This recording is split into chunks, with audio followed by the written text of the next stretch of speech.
Alright, so it's raining and now it's time to ride. When it rains, we ride. Hi, my name is Sunny, also known as the Motographer. Welcome to XPHP. We are riding and driving the best machines made on planet Earth. This is the XPHP Power Tour 2023. Let's go.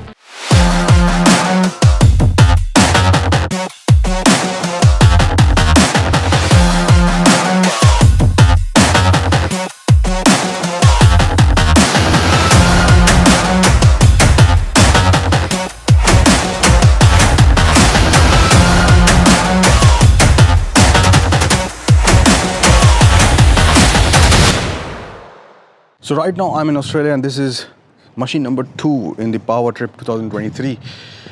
Over here, this is very special. Why? Because as an Indian, we all know that Yamaha R15 was the first true sports bike given to India by a manufacturer. And this was in 2008. I still remember when I first saw this in black. I shot my first R15 in rain, and the drops on the bodywork, the fairing, the lights, the bike seemed out of the world. It seemed like a dream motorcycle. It seemed like finally India was on its way to becoming a motorcycling country. So fast forward to 2023 right now, 15 years down the line. This is the version 4. You might have seen a lot of reviews about this motorcycle. I mean, there is nothing to say anything else except the fact that the first thing about this bike is how striking the looks are. I mean, it almost looks like a proper 600 Super Sports. And why not? Because this bike has been styled after the Yamaha R7, which is no joke. Actually, I rode the R7 last year here in Australia, and I also talked about that is such a bike more practical than the 200 bhp race that all the manufacturers were participating in. Anyway, that's a different story. You'll find the link to that video in the description.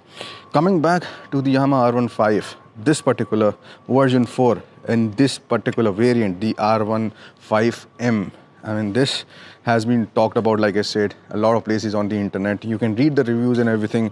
The summary of this bike is, and why I have included in the Power Tour 2023, is because this bike here right now in Australia, this bike is made in India. Yeah, this bike has been made in India. The tires, MRF, you can see made in India embossed in a lot of places, even on the alloys. So this is a proud movement. We have come a long way, and since talking about quality of things which are being produced in India, to being exporting the bike across the world. And we are talking about not only this instance. There is one very interesting coincidence. So in 2009, first leader class official superbikes were launched by a manufacturer, and they were the Yamaha R1s. And we at XPHP took 2 R1s and 1 R15 around India, and we gave away, which still stands true as the most expensive prize in the motorsports of India, which was a Yamaha R1.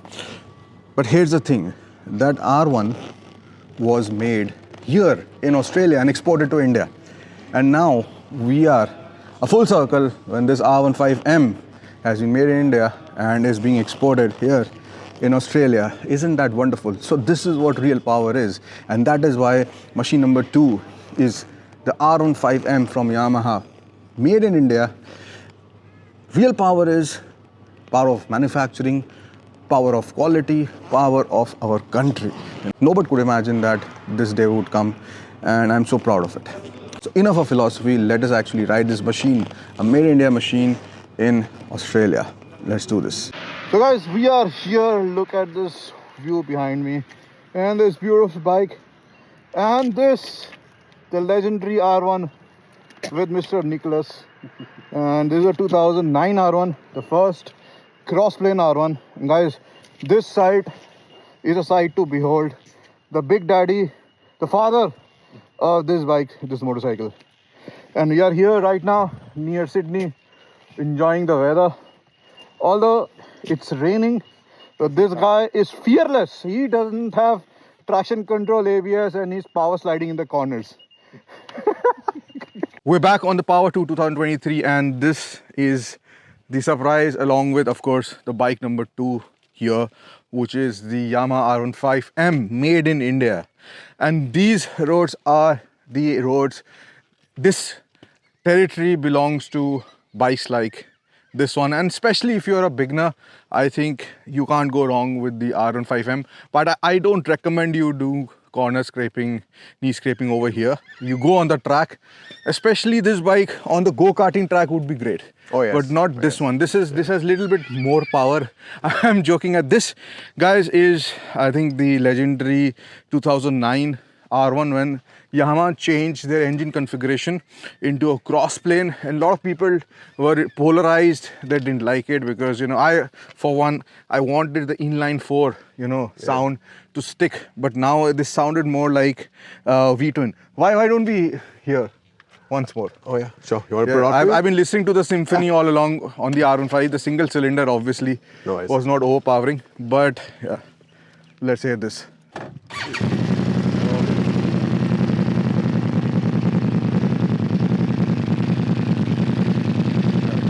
Love it.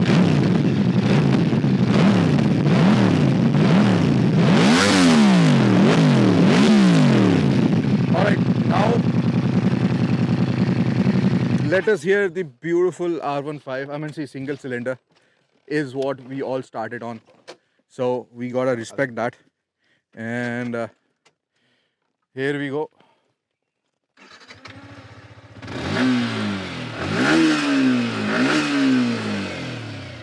I started out with a Pulsar 180.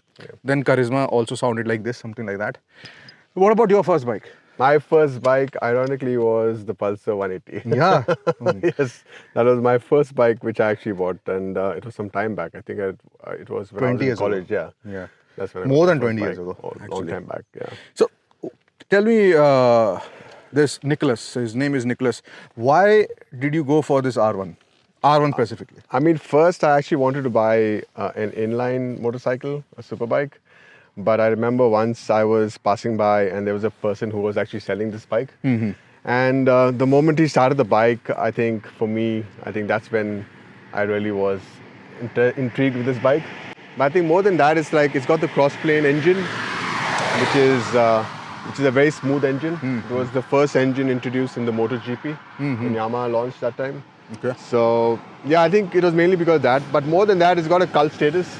So guys, there's one more thing, that this bike is more technologically advanced than this motorcycle here. I mean, this one has got quick shifter, it's got ABS, it's got traction control. And this bike is raw and it's got nothing on it, no electronic aids at all. You know, and this is what the R1s back then were, the super bikes back then were. They were so much more involving. And you know, I mean, this might be an overkill having traction control on a 20 bhp motorcycle, like 20 PS motorcycle. But I think what Yamaha wanted to demonstrate is that they can do, and if they can do, why not do it? Especially in the M model over here, which is a dream for many, because you can of course get the R1 and R1M. Unfortunately, that bike is no longer sold in India, but that bike also derives, this bike derives a lot of design, characters from the bigger sibling, especially the new R7, which I actually rode last year here on this road over here. And let's go for a ride, shall we? Again. Yeah. Cool. So guys, not so beautiful day, but still beautiful motorcycles. And there is one thing I want to talk about, is that the bikes earlier, the Big Jap Force and the Ducatis, they used to have these under seat exhausts, which used to give them a distinctive look, very beefy look. And now that trend has gone. So I'm a little disappointed with that, and I hope that trend again comes back, because this design for me, this R1 has been one of the best. Alright, so it's raining and now it's time to ride. When it rains, we ride.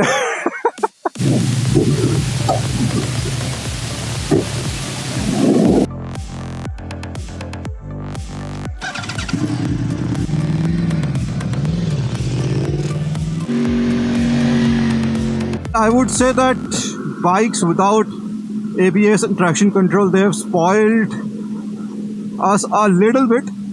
For example, the R1 ahead of me that doesn't have these electronic aids, which can be fatal. I mean, it doesn't even have modes. If I'm not wrong, they came after from 2012.